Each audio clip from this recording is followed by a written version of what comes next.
Hello and welcome to Extra. I'm Miranda Deakin, filling in for Jill, who's off sick today. First tonight, the cooler months are on their way, and so too the dreaded flu season. This year, doctors are encouraging many of us to get the flu jab. Jasmine Geisel has this advice. It's the virus that keeps coming back for more. Headaches, shivers, a runny nose, headache. An ever-changing, debilitating disease, often referred to as the flu. The flu is an utter pain, and it can be dangerous for some people. Not to mention a danger to annual events. Take last year's Ekka, for example. So Brisbane's biggest show is in a serious condition. Sad to say, the crowd numbers are down by about 30%. It's a gaping wound inflicted, they say, by warnings about the flu. Then, just this month, news of a Hong Kong outbreak. A flu epidemic in Hong Kong has forced the closure of hundreds of schools for 2 weeks in a bid to stop it spreading through the densely populated area.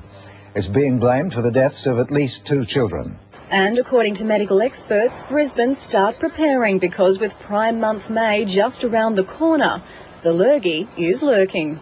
And in fact, one of the strains that they found was called the Brisbane strain because it was first found in Brisbane. When it comes to this germ, Dr. Deborah Mills says basically a flu is a flu, no matter what it's called or where it's from. But although the symptoms are usually similar, because the bug is ever evolving from season to season, it's hard to wipe out completely. The influenza virus changes its coating every year, and that's why people need to get a new influenza vaccine. They're available now, but who's planning to get one this year? Well, it seems like I better because I'm sick now, so I might as well go get one done. Flu needle. Have you managed to get it yet? No. Do you plan to? No, I didn't actually.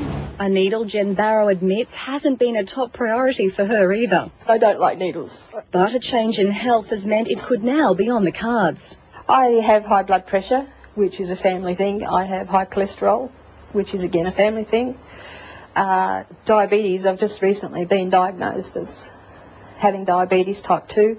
All complications, especially diabetes, making Jen a prime candidate for the flu shot. Flus can certainly kill people. They particularly kill people who are sickly, who are immunosuppressed, who have other medical problems, who are over the age of 65, and even sometimes children. Others who doctors recommend should get the jab include healthcare professionals, especially those who work with the elderly, and transport workers like taxi, bus and train drivers.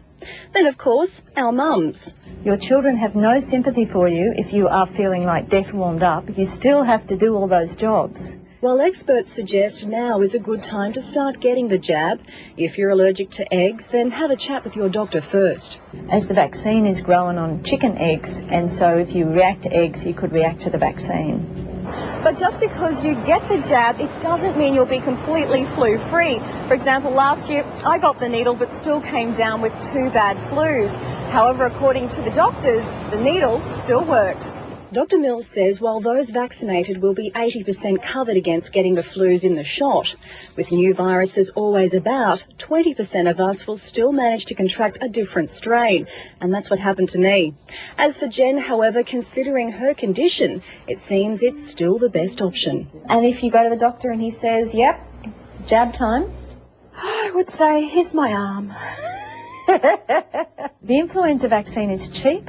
It takes 2 weeks to work. It makes your arm a little bit sore and can prevent a very unpleasant disease. And there have been some new developments with the flu vaccine today. All the details in National 9 News.